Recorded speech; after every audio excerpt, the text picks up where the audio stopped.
बल्तिस्तान जितना खूबसूरती में बेमिसाल है, वहीं बल्तिस्तान के रिवायती खाने भी मशहूर हैं। इस वक्त इरम के हमरा में किचन में मौजूद हूँ और इरम ये क्या पक रहा है आज इधर? इसे क्या कहते हैं? यह इरम को पता नहीं इसे क्या कहते हैं, लेकिन पकाया इरम ने ही है। बल्कि मैं और इरम ने खाना भी है। इसे चपखुर कहते हैं और चपखुर के साथ कुछ और रिवायती खाने भी यहाँ पर तैयार हो रहे हैं और इनकी महक आपको कैमरे पर महसूस हो रही होगी। हम इस वक्त ख्वाजा शुजात हुसैन साहब के दौलत कदे पर मौजूद हैं और आज हम यहाँ पर रिवायती खाने बनते हुए आपको दिखा नहीं पाया, जिसका हमें अफसोस है, लेकिन खाते हुए हम आपको ज़रूर दिखाएंगे। और फिर ख्वाजा साहब की मर्ज़ी है कि वो आपको खाने पर बुलाते हैं या नहीं बुलाते हैं। हम तो ज़बरदस्ती आ गए। ख्वाजा साहब, बड़ी खुशी होती है जब आपके पास हम आते हैं। एक तो आपने अपने घर को एक रिवायती अंदाज से बनाया है और लकड़ी का बड़ा अच्छा इस्तेमाल आपने किया है और किचन में मकामी खानों की महक अमूमन आपके घर में रहती है। सर्दियों में मकामी खाने खाने क्यों ज़रूरी हैं? असल में सर्दियों में ये होता है सर, एक तो हमारे यहाँ पर जो है हम हाइट पे हैं, कराची की निस्बत हम 8500 की बुलंदी पे हैं। तो हाइट की वजह से हमारे यहाँ पर जो अमूमन जो है हमारे एजड जो लोग हैं उनके लिए सांस का तकलीफ़ होता है। तो गर्म ग़ज़ा जो है इस सर्दियों में ज़्यादा खाना चाहिए, जिसके आपके जो है ना ब्लड सर्कुलेशन वगैरह ये आपको बेहतर होते हैं। तो इस वजह से हमारे यहाँ पर रिवायती जो खानों में जो है ये बले हो गया, सूप हो गया, तो यखनी हो गया, जिसको यखनी कहते हैं, हम यहाँ पर सूप कहते हैं।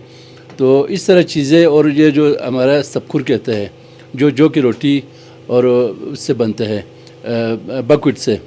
तो ये चीज़ें खाने से और जो है हमारे यहाँ के लोकल जो है यहाँ के जो ग़ज़ा इस्तेमाल करने से जिस्म गर्म रहते हैं, जिससे ये सर्दियाँ जो है हम आसानी से गुजार सकते हैं। बिल्कुल सही। और ये किचन जो है आप देख सकते हैं रिवायती अंदाज से बनाया गया है और पत्थरों का इस्तेमाल हुआ है, इसके अलावा लकड़ी का बेहतरीन इस्तेमाल हुआ है। जो आपने जो घर बनाया है, यकीनन इसमें लगता है आपने ख़ुद अपने जहन का बड़ा इस्तेमाल किया है और कोशिश की है कि हर चीज़ में आप एक रिवायती टच दें। तो ये जो किचन आपने बनाया है, छोटा सा किचन, इसे बनाने का ख्याल कैसे आया? सर बेसिकली यहाँ पर जो है हमारा यहाँ जो कल्चर है उसमें ज़्यादातर ये सर्दियों में जो है हम किचन को ही इस्तेमाल करते हैं। यहाँ पर बैठक भी यही होता है और यहाँ पर कुकिंग भी होता है, जिससे कमरा ऑलरेडी गर्म होता है, हीट होता है, जिससे हीट कुकिंग की वजह से यहाँ हीट मिलते हैं। तो इस वजह से जो है ज़्यादातर जो है फैमिली किचन में बैठते हैं। तो फिर मैंने ये सोचा कि हमारा यहाँ का जो कल्चर है उसको यहाँ पर जो है अडॉप्ट कर रहे हैं। वहाँ से जो डाउन कंट्री से लोग आते हैं वो हमारा कल्चर देखने लग आते हैं। सही।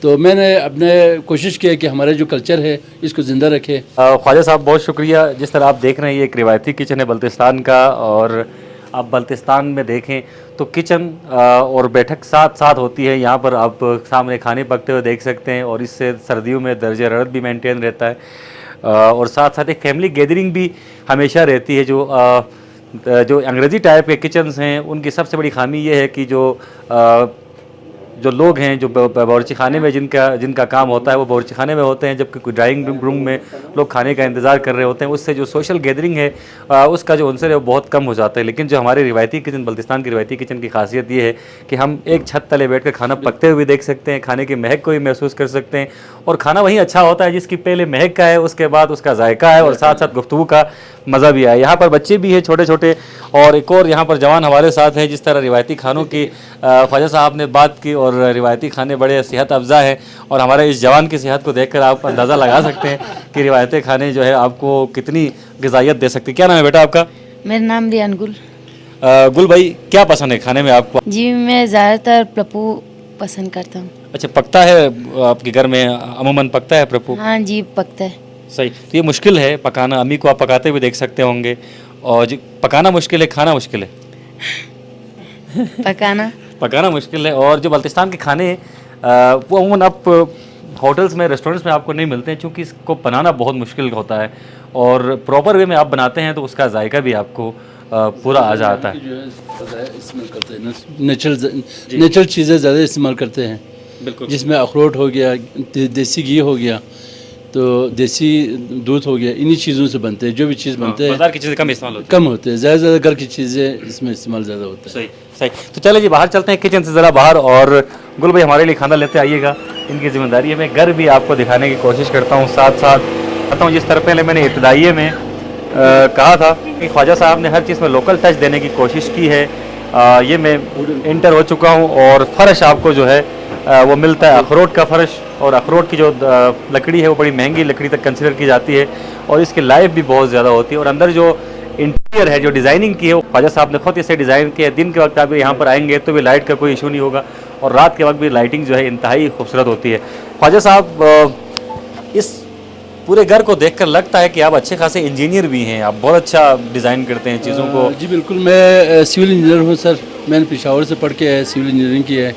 तो मैंने फिर ये सोचा कि आरसीसी मकान तो हर कोई बनाते हैं, हम यहाँ से करदू के हैं, यहाँ के जो कल्चर से हमारा ताल्लुक़ है, तो हम जो है इसी को हमने जहन में लिया।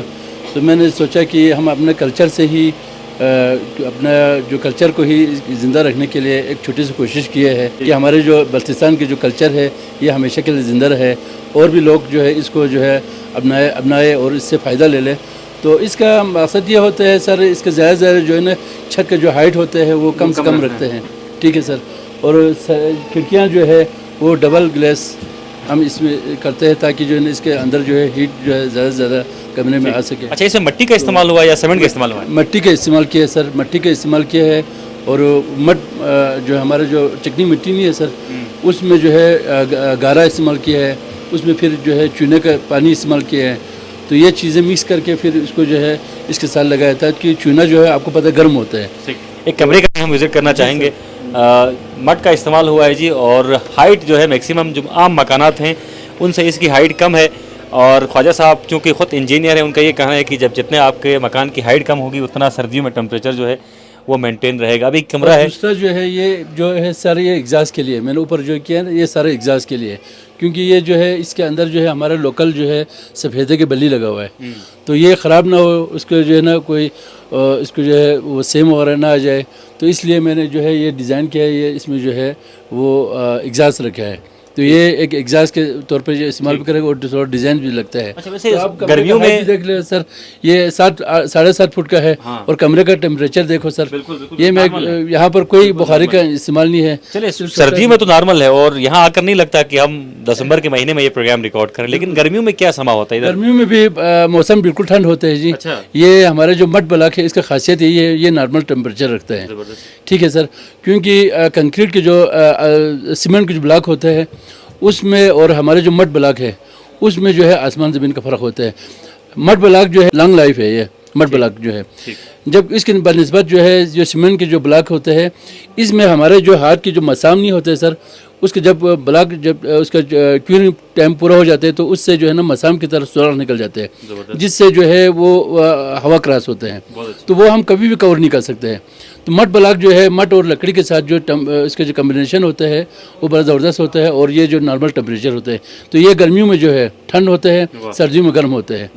तो यहाँ पर मेरा कोई अंगीठी का सिस्टम नहीं है, नहीं कि आप देखें यहाँ नवंबर दिसंबर जनवरी में जो है अंगीठी के अलावा बैठ नहीं सकते हैं, तो मेरे यहाँ पर कोई सिस्टम नहीं रखा है, क्योंकि मुझे जो है ये हीटर जो है इससे मेरा टेम्परेचर बेहतरीन रूम का जो है 2 घंटे के लिए ये हीटर जलाए तो 3-4 घंटा कमरा गर्म रहते हैं। तो फिर ख्वाजा साहब की इस टेक्निक से आप भी फ़ायदा उठाइएगा। ख्वाजा साहब खुद इंजीनियर हैं, आपको एडवाइस भी कर सकते हैं। जब आप मकान बना रहे हो तो मौसम के एतबार से मकान बनना चाहिए। मकान आलीशान हो, बड़ी बिल्डिंग हो, ये ज़रूरी नहीं है, बल्कि मकान कंफर्टेबल हो ये ज़रूरी है। और ख्वाजा साहब का ये मकान वो कि बहुत बड़ा मकान है, लेकिन इन्होंने कंफर्टेबल बनाया है। यहाँ पर आकर आप हर चीज़ अपने लिए कंफर्ट जोन में महसूस करेंगे। दर्जे हरारत देखें, इस वक्त मैं बिल्कुल एक नॉर्मल से कोट में मलबूस हूँ और मुझे सर्दी बिल्कुल भी नहीं रही। ख्वाजा साहब को तो मैंने कभी मोटा कोट पहनकर देखा ही नहीं। शायद यही वजह है कि इनके घर में दर्जे हरारत नॉर्मल रहता है, और यहाँ आकर नहीं लगता कि हम दिसंबर में बैठे हुए हैं। और हर चीज़ इन्होंने बहुत नफासत से सजाई है। और यहाँ बालकनी में अगर आप थोड़ी देर बैठे हैं तो आपको फील आती है माजी की थोड़ी बहुत, चूँकि जो तर्ज तामीर यहाँ पर है ये काफ़ी हद तक ट्रेडिशनल है। ये जो अगर निशान भाई आपको दिखा सकें, ये जो जाली नुमा जरो जिसको कहते हैं बल्ती ज़ुबान पिंजरा कहते हैं, ये किसी ज़माने में इस्तेमाल होता था, और बहुत ज़्यादा हम ये जो वर्क है ये देखते थे, हैंडमेड है। लेकिन अब ये नापेद होता जा रहा है। लेकिन ख्वाजा साहब जैसे कुछ बाज़ोग लोग हैं जो आज भी इसका इस्तेमाल करते हैं। और खिड़कियाँ काफ़ी बड़ी रखी गई हैं और इसकी वजह यह है कि यहाँ से रोशनी दाखिल होती है अलग सुबह, और दिन के वक्त भी रोशनी का कोई इशू नहीं होता। अब मकान तो आपने देख लिया है, अब ज़रा जी ये रिकॉर्ड हम चूँकि शाम को कर रहे हैं तो आप लॉन की खूबसूरती शायद देख नहीं पा रहे हो, लेकिन जब अलग सुबह आप यहाँ पर आते हैं तो एक खूबसूरत फीलिंग आपको आती है। सब्ज़े की बहार है और रिवायती नौयत का एक मकान है। लगता है आप किसी किले में बैठे हुए हैं, किसी महल में बैठे हुए हैं। बहुत खूबसूरती से ख्वाजा साहब अपने तरीके से सलीके से पौधे भी लगा रखे हैं, फुहारा भी बीच बना हुआ है। और लाइटिंग का तो मसला है जनाब पूरे स्कर्दू में, चूँकि लोड शेडिंग का अजाब से रही है स्कर्दू की आवाम, तो आपको अपनी लाइट का बंदोबस्त खुद ही करना है। जनरेटर का इंतज़ाम इन्होंने किया है और इस वक्त हम आपको लेके चलते हैं ऊपरी पोर्शन में। ख्वाजा साहब आप आगे आगे बढ़ें ताकि हमारी आप रहनुमाई कर सकें। तो ये इस तरह बनाया सर। फिर इसको जो है ये हमारा जो है इसको कहते हैं हम मेहराब कहते हैं। तो ये भी लकड़ी का मेहराब है सर। दूसरा जो है ये बैठने की एक जगह है, इसको हम जारो कहते हैं, बल्ती में जारो कहते हैं। तो ये भी जो है जब कोई शाम के टाइम बैठना हुआ तो ये एक छोटा सा बैठक वाला जगह है, इसको जारो कहते हैं। तो इसमें जो है अभी आप देख रहे हैं ये जितनी भी जाली है ये हैंडमेड है, लकड़ी की जाली है। इसमें कोई कील या कोई इसमें जो है गिलू वगैरह इस्तेमाल नहीं किया, ये पूरा हाथ से बना हुआ है, हाथ से बनाया उस दौर के जो है। और हर जाली का अपना अपना इस पर जो है इनका अपना जो है कहानी अलग अलग है। हर जाली के साथ अलग अलग इनका अपना कहानी है। तो हर जाली एक दूसरे से नहीं मिलते, हर एक जो डिज़ाइन है वो अलग है। तो ये चीज़ें है सर। फिर इसको शानिशीन कहते हैं, ठीक है सर। बाकी इसमें जो है मैं आपको एक चीज़ दिखाऊंगा सर। ये जितने भी खिड़की है ना सर, ये डबल डोर है, डबल ग्लास है। ये यहाँ देखो ना, यहाँ से भी खिड़की है, अंदर से भी है, यहाँ से भी शीशा रखा हुआ है। इससे यह होता है कि आपका जो कमरे का जो हीट नहीं है सर, वो 30 से 40% जो है इसके जो हीट अंदर से रिफ्लेक्ट होकर जो है अंदर आपको डबल हीट देते हैं। बाकी ये जो छत है सर, ये यहाँ से इधर खुलता है। अच्छा, छत खुल ये पूरा छत स्टोर है सर। ठीक, ऊपर छत को भी मैंने यूटिलाइज किया ताकि जगह भी बच जाए। ये सर जो छत है ना हमारा, ये भी हमारा जो पुराना स्टाइल का जो है छत है। इसमें भी देखो आप एग्जास्ट रखा हुआ है बाकायदा, ठीक है सर। इसमें भी जो है दियार का, हमारे यहाँ का जो दियार है लकड़ी इस्तेमाल किया है। और ये रूम जो है अंदर से भी पूरा ठठर, जो हमारे यहाँ के जो ठठर कहते हैं लोकल, उस हिसाब से तामीर की है। तो इसमें भी जो है डबल ग्लास रखा हुआ है। किचन के तौर पर इस्तेमाल करते हैं या फिर ये आम? नहीं, ये बिल्कुल वो है सर। आप अभी देखें नीचे जो हमारा रूम का जो टेम्परेचर है ना सर, वहाँ से जो हीटिंग आते हैं वो यहाँ से ऊपर चले जाते हैं। तो जो नीचे वाला हीट से जो है ये कमरे में गर्म करते हैं इससे। बहुत अच्छे, मतलब वो हीट ज़ाया नहीं हो रही, वो हीट ज़ाया नहीं हो रहा है। Central heating system, central heating system जी। ठीक, बहुत अच्छे ख्वाजा साहब, बहुत अच्छे। और यहाँ भी दिखाने के लिए बहुत कुछ है, क्योंकि हमारे पास प्रोग्राम का जो वक्त होता है बहुत ज़्यादा महदूद होता है। हम अभी आगे हाल में आपको लेकर चलते हैं।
जी दस्तरखान सज चुका है और रिवायती खाने आ चुके हैं। अगर आप देख रहे हो कैमरे पे, तो इन रिवायती खानों में से अक्सर से आप आशना हैं और कुछ चीज़ें शायद नई हैं। तो मैं अब माइक हवाले करता हूँ ख्वाजा साहब के, चूँकि मैंने एक ख़तरनाक मिशन पे मैं इस वक्त हूँ मौजूद और मैंने इन तमाम चीज़ों को चखना भी है। ख्वाजा साहब चूँकि आज साहिब खाना हैं, मेज़बान हैं हमारे, तो इन चीज़ों के बारे में बताएंगे आपको कि ये चीज़ें क्या हैं, किस तरह बनती हैं और कितना टाइम इन पे लगता है। जी ख्वाजा साहब। सबसे पहले मैं आप सबको शुक्रिया अदा करता हूँ कि आप सब जो है यहाँ पर तशरीफ़ लाए। तो यहाँ पर जो है हमारा लोकल जो है यहाँ का जो डिशेस है उसको आप लोगों ने मीडिया में हाईलाइट करने के लिए आप लोग तशरीफ़ लाए, इसका मैं बहुत शुक्रगुज़ार हूँ। दूसरा, हमारे यहाँ का जो कल्चर का जो बिल्डिंग है, कल्चर का जो मकान जो हमने बनाया था यहाँ के लोकल, उसको भी आप लोगों ने हाईलाइट किया, उसके लिए मैं आपको शुक्रिया अदा करता हूँ। तो सबसे पहले इसमें ये सर, यहाँ जो है ये बकव्हीट है सर, बकव्हीट के जो है इससे बनते हैं, जो का उससे भी बनते हैं और बकव्हीट भी इस्तेमाल होता है। दूसरा, इसके अंदर देसी घी है और इसके अंदर शहतूत के जो है जाम है। ठीक है सर, शहतूत के जो जाम है, इससे आपको जो है वो सर्दियों में गला ख़राब नहीं करते हैं। ठीक है सर, और इसमें मिठास है, तो वो अगर देसी घी में थोड़ा सा खटास हो तो वो मीठा उसको जो है वो ख़त्म कर लेते हैं। दूसरा, ये प्रपू कहते हैं सर, जो का इस्तेमाल किया हुआ।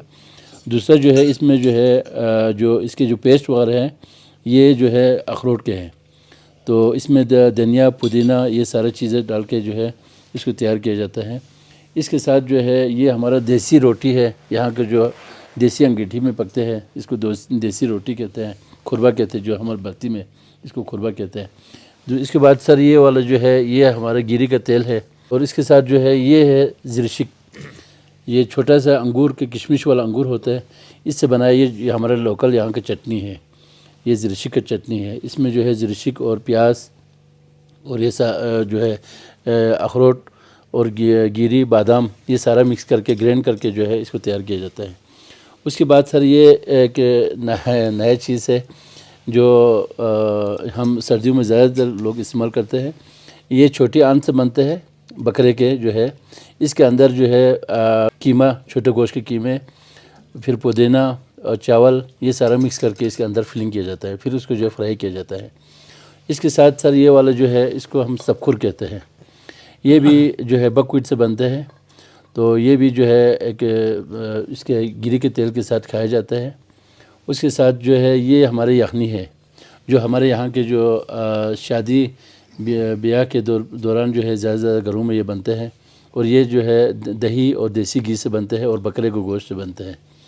दूसरा, ये जो सूप है, ये मैंने आपको पहले भी कहा था कि यहाँ को जो है सर्दियों में ज़्यादा इस्तेमाल करते हैं, ये भी बकरे के गोश्त से बनते हैं और जो है ना सर्दियों में ज़्यादा हर घर में जो है ये पकते हैं लाजमी, ताकि आपका जिस्म गर्म रहे।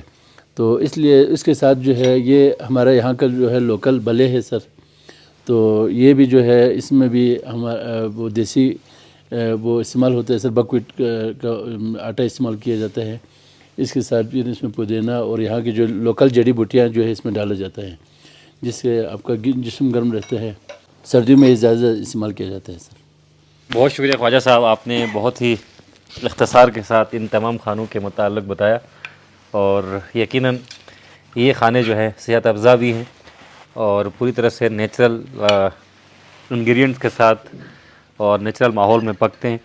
तो यकीनन आप सब इन जो बल्तिस्तान के वासी हैं वो तो इन सब खानों को ट्राई कर रहे होते हैं, लेकिन जो हमारे बाहर के लोग देखने वाले हैं, जो हमारे बाहर के सामीन और नाजरीन हैं, उनके लिए चीज़ें यकीनन नई हैं। आप बल्तिस्तान आए तो इन चीज़ों को लाजमी तौर पर ट्राई करें। अभी हम ट्राई करने जा रहे हैं। अपने मेज़बान मोहम्मद अली अंजुम और डायरेक्टर न्यूज़ ईशान मेहदी को इजाज़त दीजिए। खाने के बाद किसी और प्रोग्राम में आपसे मिलते हैं।